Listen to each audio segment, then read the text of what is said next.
ہر گمشدہ چیز وہیں سے ملتی ہے جہاں وہ کھوئی ہو، سوائے اعتبار کے۔ جہاں اعتبار کھو جائے وہاں سے کبھی نہیں ملتا، لہٰذا کبھی کسی کا اعتبار نہ توڑیں۔ جتنا جس کا ساتھ پرانا ہو اتنا ہی اس کی بے وفائی کے لیے تیار رہنا، کیونکہ تبدیلی کائنات کا خمیر ہے۔ جب پرانی دوستی دشمنی میں بدلتی ہے تو اس میں زہر زیادہ ہوتا ہے۔ کبھی کبھی کچھ خواہشیں تب پوری ہوتی ہیں جب دل سے ان کی خواہش اور زندگی میں ان کی ضرورت ہی ختم ہو چکی ہوتی ہے۔ بعض دفعہ جرم معاف کر دینا مجرم کو اور بھی خطرناک بنا دیتا ہے۔ رشتے درختوں کی مانند ہوتے ہیں، اس لیے چھوٹی چھوٹی باتوں کی وجہ سے خود کو گھنے سائے سے محروم مت ہونے دیں۔ رشتوں کی حفاظت کریں، چاہے یہ رشتے خون کے ہوں یا احساس کے یا پھر دوستی کے، کیونکہ یہ سب رشتے بہت انمول ہیں۔ لوگوں کو اپنی محرومیاں بتانا سب سے بڑی بے وقوفی ہے۔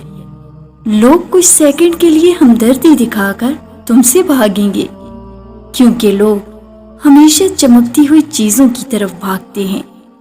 لوگوں کو کسی کی محرومیاں متاثر نہیں کرتی، بلکہ لوگوں کا مقام متاثر کرتا ہے۔ مسائل وہاں سے شروع ہوتے ہیں جب ہم ایک دوسرے سے بات کرنے کی بجائے ایک دوسرے کے بارے میں باتیں شروع کر دیتے ہیں۔ حد سے زیادہ حساس اور حد سے زیادہ سوچنے والے لوگ کبھی خوش نہیں رہ سکتے۔ زندگی تو ہلکی پھلکی سی ہے، سارا بوجھ تو خواہشوں کا ہے۔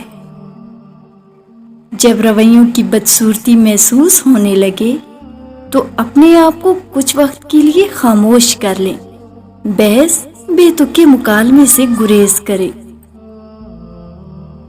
ہر انسان کی دو کہانیاں ہوتی ہیں، ایک وہ جو سب کو سناتا ہے اور دوسری وہ جو سب سے چھپاتا ہے۔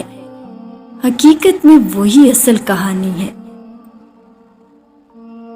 لوگ دھوکہ نہیں دیتے، دھوکہ ہم خود کھاتے ہیں۔ ہمارا یقین، ہمارا اعتبار، ہمارا اعتماد اور سب سے بڑھ کر ہماری توقعات ہمیں دھوکہ دیتی ہیں۔ دنیا کو کڑوے سچ سے نہیں بلکہ چٹخارے دار جھوٹ سے مطلب ہوتا ہے۔ زندگی میں بہت سے لوگ تب ہار مان جاتے ہیں جب وہ منزل کے بہت قریب ہوتے ہیں۔ جوانی میں مرد کو ہر عورت اچھی لگتی ہے اور عورت کو ہر مرد کی محبت سچی لگتی ہے۔ عورت کا بس دیکھ لینا ہی مرد کو ادا لگتا ہے، اور مرد کا بس ذرا سی فکر کرنا ہی عورت کو محبت کی انتہا لگتا ہے۔ یہ عمر ایسی ہی جذباتی ہوتی ہے اور ہم اسی جذباتی پن کو محبت کا نام دے کر اعتراف محبت کر لیتے ہیں، اور وقت گزرنے کے بعد اصل فطرت سامنے آتی ہے۔ جب دشمنوں کی تعداد زیادہ ہونے لگے تو آپ کو اپنے دوستوں اور رشتہ داروں کی تعداد میں بھی اضافہ کرنا چاہیے، تاکہ جب جنگ کا وقت قریب آئے تو دوست اور رشتہ دار آپ کے ساتھ ہوں۔